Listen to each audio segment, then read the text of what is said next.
Jessie, nakita mo, di ba? Parang luminous, di ba? Luminous talaga. Siya, anong masasabi mo sa kanya? Ang ganda naman po talaga ni Madam Jessie. Kaso nga lang, syempre alam mo na kung saan ka lulugar. Leveling. Lulugar ka. Noted. Noted. Ano ba ang lamang mo kay Jessie? Syempre makikita mo naman yan. Nakaka-offend naman kung ako pa magsasabi. Alam mo na sa sarili mo yan.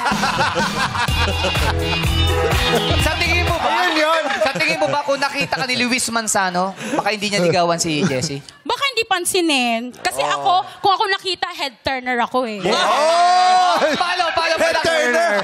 Oh, ang huli kasi nakakita dyan, exorcist. Si Emily Rose, head turner. Exorcist. Na-possess. Hindi naman 360. Ano ba? Paano ba? Ano ibig sabihin na head turner? Paano ba? Pag nakita ka, ano ba?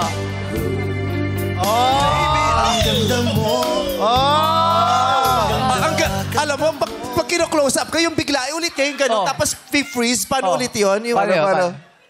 Baby, ang ganda mo. Freeze! Grabe.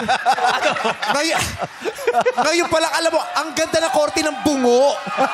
Ang perfect na... Oh, alis sa camera!